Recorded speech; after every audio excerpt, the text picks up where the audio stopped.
What a shame that this virus means we all got to be so remote. But anyway, here we go.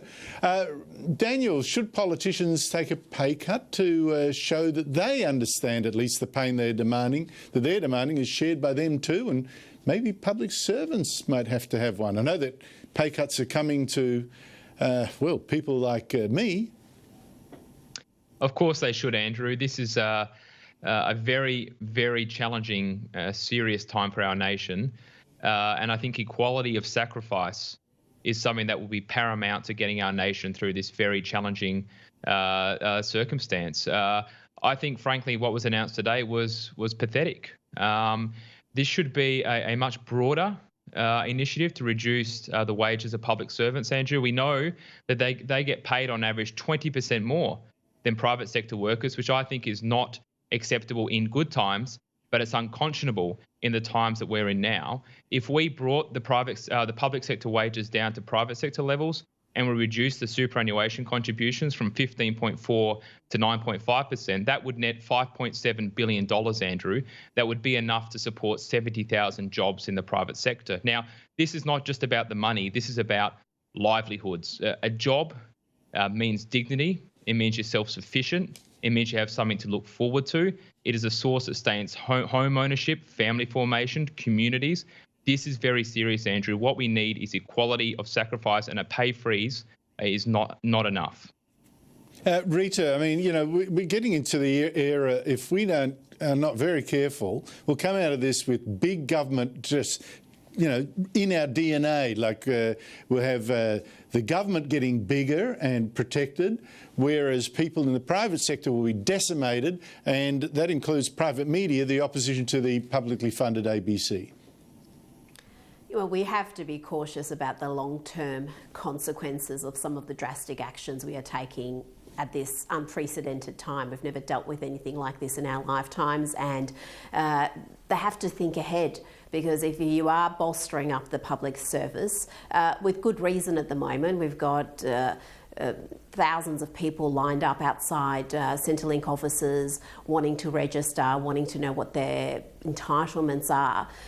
So you can understand why those services need to be ramped up, but we also need to make sure that we're not, in the long term, bankrupting the country with measures that we'll never be able to pay back. So that is something I'm sure the government is conscious of as well when they're coming up with these decisions. I'm not sure if I actually agree with a pay cut for politicians. I know that's been talked about. I think our politicians are going to be working harder than ever in their lives at the moment, particularly those sitting in the National Cabinet, the premiers, the chief ministers, and of course the Prime Minister and his ministers. They're absolutely going through a period now where they're probably putting in 20 hours some days. No, look, that's fair enough. I don't think they need a pay cut right now.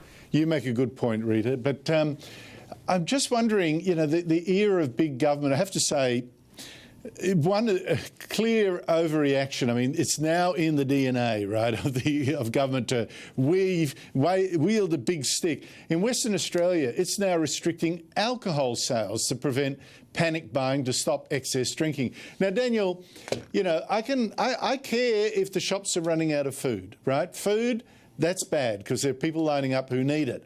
But who the hell cares if we run out of booze? I mean, who cares? Probably a lot of Australians, Andrew, probably care right now if they're going through some tough times, I'd suggest. But it does get to an important point, Andrew, which is that governments must be focused in what they're doing. Now, I think the Commonwealth government has got a lot right. I would argue it's been maybe a little bit scattered at times with its economic recovery packages. But putting the health interventions to one side, focusing on the economic packages, there should be one objective, and that is to keep as many Australians in a job as possible. That is where everything must be focused. If this doesn't help an Australian keep their job, don't do it. If there is a rule on the books that is making it harder for an Australian to get a job, get rid of it. If there's a tax that makes it harder, get rid of it. This is not the time to have a scattergun approach. Everything must be focused on jobs. And the reason this is so important is once the relationship between workers and their employers is severed, it's very, very hard to repair again. So maintaining that relationship, keeping as many Australians as possible in a job, even if the government is providing a substantial wage subsidy, will be the most important factor in terms of how quick we recover from this. And I think the target for the government should be to keep unemployment rate below 7%. That should be their target. Yeah, I think you're right. We've got to start clearing all those roadblocks we allowed to, particularly for green reasons, to stop so many projects which still remain frozen. Hey, Rita, look, I got to make a confession. I didn't realise my lifestyle was so coronavirus unfriendly. I mean, it's just, you know, I hear my Premier today saying, don't mingle with people, don't have people over for dinner, don't go out, stay at home. And I'm thinking, this is brilliant. This is how I've lived for years. You know, now I have an excuse to knock back invitations. I can't, government orders. But you're a social butterfly. Is this cramping your style? Are you admiring me finally? Look, I haven't gone crazy yet, being housebound most of the time. I'm not quite homeschooling this week, but I've got a son who's doing remote learning, so he's tapping into to the school, and they're providing video chats and all sorts of online instructions. So it is a very different lifestyle at the moment for everybody, but I think if you've got a job in this current climate, you're lucky, and you've got to work hard, and you've got to do what you can to contribute. And I really appreciate what the Prime Minister said last night, that every job is an essential job.